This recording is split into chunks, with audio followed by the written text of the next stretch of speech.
steady leadership, milquetoast economic reform policies after the Great Recession, and now Trump's just chaos tax cuts for the rich is unveiling that completely. All right. Before we go tonight, a little bit of a reminder right now. And this is what we got right now. A little bit of a reminder for you before we leave about Beto O'Rourke. So, as we know, the vast majority of House members departing from Congress in a few weeks are doing so because their political careers are coming to an end. Beto O'Rourke is not in this category.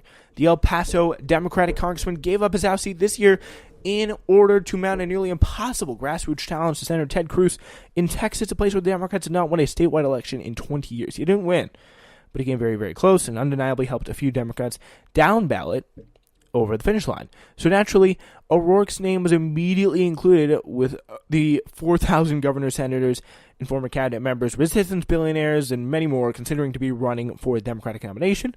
Earlier this month, O'Rourke topped the list of a straw poll of Move On members, which again are pretty much kind of resistance. I feel like just a lot of resistance people, maybe not the entire left-wing base of the Democratic Party there. So, yeah, he beat out in asking who they'd support in 2020, Move On members of obviously the Democratic site, asking who they'd support in 2020, beating out other potential frontrunners like Joe Biden and Bernie Sanders.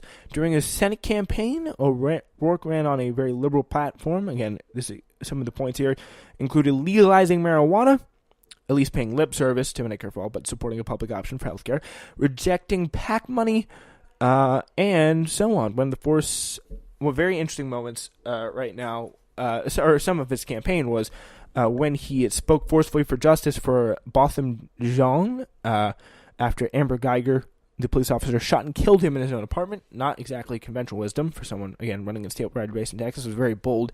He was actually someone who, again, talked out against Colin Kaepernick, and yeah, he was actually pretty liberal. He was a very progressive guy. He was not someone who I had any real issues with, but then after the election, more things started coming out after he lost. With the possibility of a presidential run in the future, and again after saying, I'm not really a big guy. I'm not really going to be. He pretty much saying, he literally said, I'm not a progressive. I'm not a big progressive guy. He says, I'm not into labels, which is again, you're competing for the Democratic primary. Sorry, but you're going to want to be a progressive. I got news. Have I got news for you? You're going to want to be progressive. So on Thursday, though, David Sirota of Capital and Maine co-published with the Newsweek and The Guardian overview of O'Rourke's voting record in the House. It's not very good.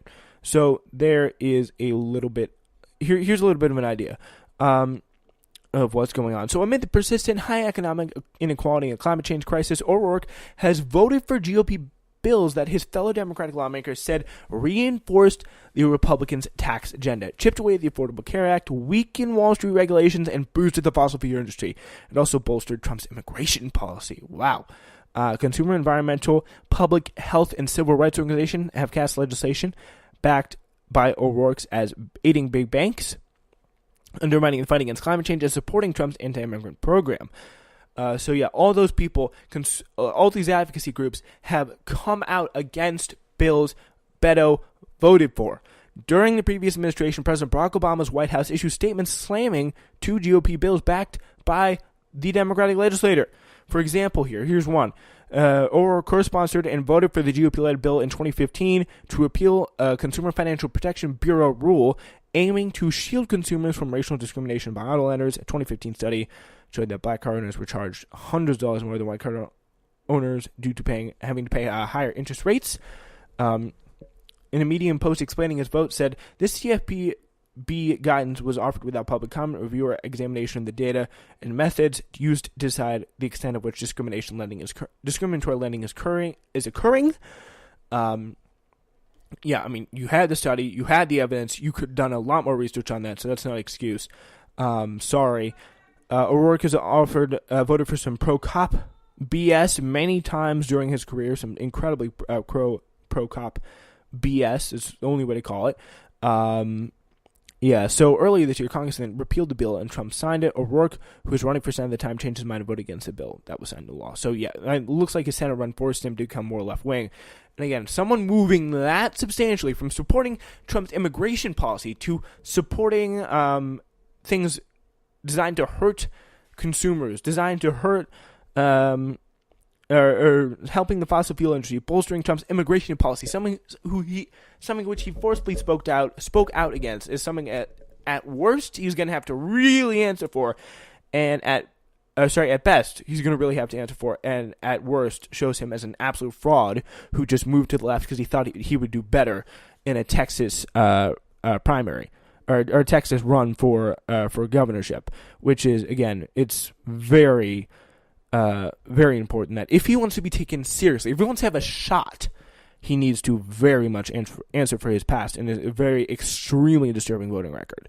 All right, so that's a warning a little bit for you about Beto O'Rourke. All right, that'll do it for us. We will see you. We're gonna try to put our show. We're gonna put our year in review special right here on Newsflash. We're gonna have a Sunday episode concluding everything in the year. We're gonna have a lot of different guests on. And this is it's gonna be culture, it's gonna be news, just reflecting the year that was. And then we'll take off, obviously, for Christmas, and normal programming resumes January 2nd. That's when our normal schedule kicks back into gear. So from there, January 3rd will be our first show back, obviously. Yeah.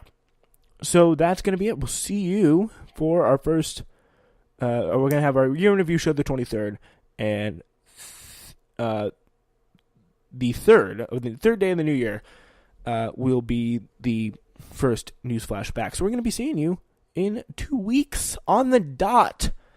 Yeah, so that's it for us, and hopefully we'll see you in 2 weeks on the dot, because if anything crazy happens, we will check out the YouTube channel, check out Newsflash. We'll put anything up if anything crazy happens, the government shutdown.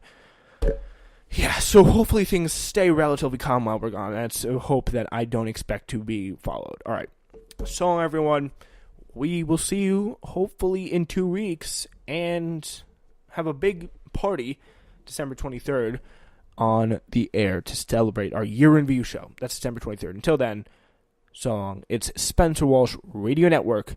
Thank you so much for joining us.